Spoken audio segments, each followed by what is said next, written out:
Motor vehicle act में, या यूं कहो कि आप आईपीसी में जो अमेंडमेंट किया गया है कि अगर एक्सीडेंट हो जाए तो 10 साल की सजा ड्राइवर की, वो ड्राइवर कोई भी हो, चाहे मोटरसाइकिल का हो चाहे ट्रक का, और 7 लाख रुपए जुर्माने, जिसको लेकर पूरे देश में जो ड्राइवर हैं उनमें जबरदस्त रोष है और हड़ताल पर उतरे हुए हैं। कई जगह देश में आज की तारीख में, इस समय जिस समय आपसे बात करो, पूरी तरह से चक्का जाम है।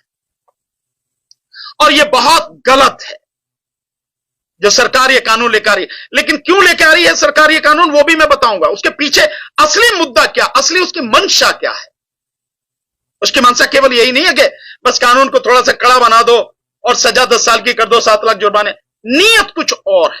देखिए, ये सरकार जो एक कानून में संशोधन करके लेकर आई है, और वो है कि जो ड्राइवर होगा वो एक्सीडेंट अगर करेगा तो उसकी सजा 10 साल की होगी और 7 लाख रुपए जुर्माना होगा। सजा 10 साल की और 7 लाख रुपए जुर्माना। मैं एक बात बहुत सिंपल सी, सीधी सी पूछना चाहता हूं इस सरकार से, क्या एक्सीडेंट कोई जान के करता है? अगर सामने कोई पक्षी आ जाए, कोई जानवर आ जाए, कोई इंसान आ जाए, वो भरसक कोशिश करता है कि किसी भी सूरत में उसको चोट ना लग जाए। और कई बार ऐसी स्थिति आती है कि उसमें वो खुद जो ड्राइवर है, उसमें बैठे हुए जो लोग हैं गाड़ी में, वो बड़े भयानक हादसे का शिकार हो जाते हैं। मैं एक एक्सीडेंट को जानता हूं, ऐसे कितने ही हैं, पर मैं एक एक्सीडेंट का उदाहरण देता हूं। बीजेपी के ही एक एमपी रहे हैं, संघप्रिय गौतम, नाम भी लेता हूं। वो लखनऊ की तरफ जा रहे थे गाड़ी से, एम्बेसडर गाड़ी में ऐसे ही एक व्यक्ति को, साइकिल वाले को बचाते हुए, उनकी गाड़ी एक गहरे उसमें पोखर में, जोहड़ जिसे बोलते हैं, पूल, तालाब जिसे अंग्रेजी में और हिंदी में बोलते हैं, उसमें जाके गिरी। उनके परिवार के 4 लोगों की मौत हुई, 4 लोगों की, जिसमें उनका बेटा भी। उनका बेटा, 4 लाशों का अंतिम संस्कार बुलंदशहर में हमने खुद, हम सब ने मिलकर वहां किया। स्थिति क्या रही होगी आप इसका अंदाजा लगाओ। तो कोई भी जानबूझकर एक्सीडेंट नहीं करता, एक्सीडेंट हो जाता है। एक्सीडेंट यही तो नाम है, घटना, दुर्घटना हो जाता है। आप उसमें इतनी कड़ी सजा का प्रावधान कर रहे हो। अगर आपको लगता है कि इसकी जरूरत है और आप इसे रोकना चाहते कि कोई जानबूझ के ना करे, तो भाई उसके लिए तो कानून पहले से ही है। अगर कोई व्यक्ति जानबूझकर एक्सीडेंट करता, चोट मारता है, तो नियत देखी जाती है, इंटेंशन कानून में, तो उसके लिए तो कानून है ऑलरेडी। अगर वो किसी की हत्या करता, कराया जाता है, बहुत से लोग एक्सीडेंट के माध्यम से मरवाते हैं लोगों को, उसके लिए तो कानून है। आप 302 में उसकी नियत है, क्योंकि जो वो सारा जो सवारी है, यानी जो गाड़ी है, वो हथियार के रूप में इस्तेमाल होगी ना, उसके लिए 302 का कानून है। आप ये जो ला रहे हैं, इससे बड़ा इस देश की जनता के साथ और मजाक हो नहीं सकता। पर मोदी सरकार का तो ये काम ही है, कोई नई बात थोड़ी है। ये जो ड्राइवर अपने आप को बड़े वो समझते थे कि नहीं, मोदी सरकार बहुत बढ़िया है, बहुत अच्छा मानती है, वो सारे के सारे अब सामने आ गई। केवल इतनी बात नहीं है, कानून क्यों लाया गया है, इसके पीछे बहुत गहरी साजिश है।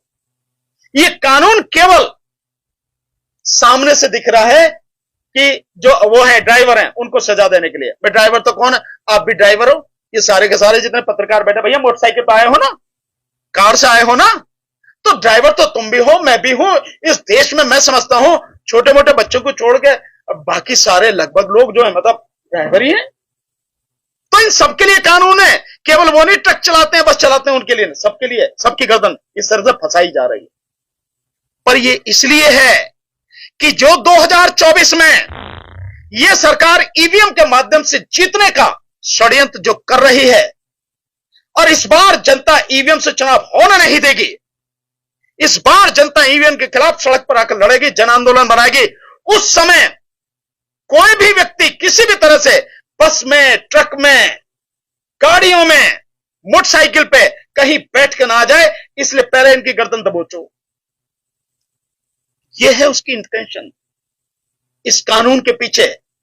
यह है कि जिस समय वो सत्ता में वापसी के लिए सारे हथकंडे अपनाएगी, तब किसी भी व्यक्ति को किसी भी तरह का वाहन उपलब्ध न हो जाए।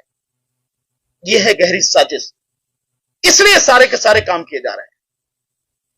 तो हम इसका पूरी तरह से विरोध करते हैं और सभी ड्राइवर भाई हमारे, जो इस देश की आधी से ज्यादा आबादी है, वो ट्रक के ड्राइवर हो, बस के ड्राइवर हो, मेटाडोर के हो, छोटे हाथी के हो, कार के हो, मोटरसाइकिल के हो, स्कूटर के हो, कोई भी, हम उनके साथ में हैं, पूरी ताकत से उनके साथ में हैं। इस लड़ाई में हम कंधे से कंधा, कदम से कदम मिलाकर उनका साथ देंगे।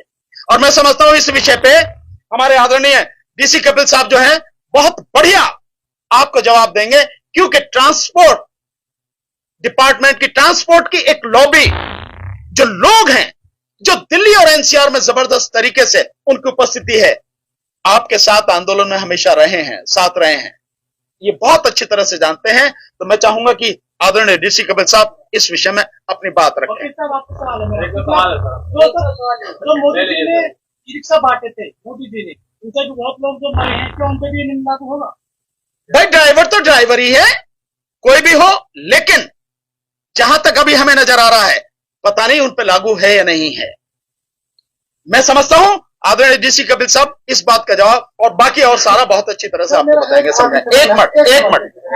एक मिनट आदरणीय डीसी कपिल साहब बोल रहे ट्रक ड्राइवर को लेकर सरकार की तरफ से मॉबिलिटी को लेकर प्रावधान किया गया है, और जो ड्राइवर संघ है उनकी तरफ से कहा गया है कि ड्राइवर की मॉबिलिटी बढ़ेगी। तो अब क्या जो मॉबिलिटी होगी वो भी फांसी के दायरे में? बिल्कुल नहीं होंगे। मॉब लिंचिंग कौन कर रहा है? बीजेपी और आरएसएस से जुड़े हुए लोग हैं। आप उनकी सारी देख लीजिए, गाय के नाम पे कौन मार रहा है? विश्व हिंदू परिषद के लोग, बजरंग दल के लोग, यही लोग मार रहे हैं ना गाय के नाम पर, यही लोग मार रहे हैं ना।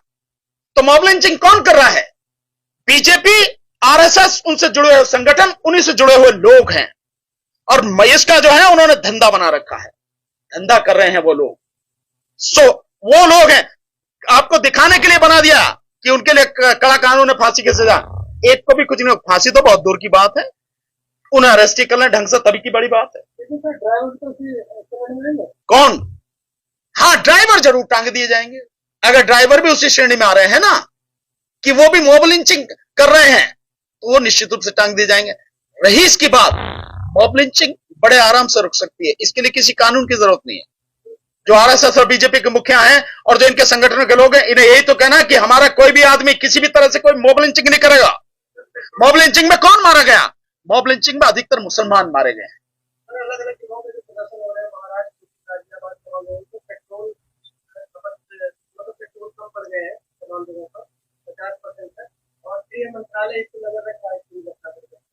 भैया किसी पे नजर नहीं है उनकी आंखें क्या है नहीं क्या, उन्हें नहीं दिखता, उन्हें समझ में नहीं आता। सरकार का मतलब ये नहीं कि पहले करो और फिर देखो कि क्या होता है। सरकार का मतलब है कि सारी चीजों का आकलन पहले कर ले कि इसके संभावित परिणाम प्लस और माइनस क्या हो सकते हैं, पक्ष और विपक्ष में कहां तक जा सकते हैं, फायदे क्या हो सकते हैं, नुकसान क्या हो सकते हैं, उसके बाद में कानून लाना चाहिए।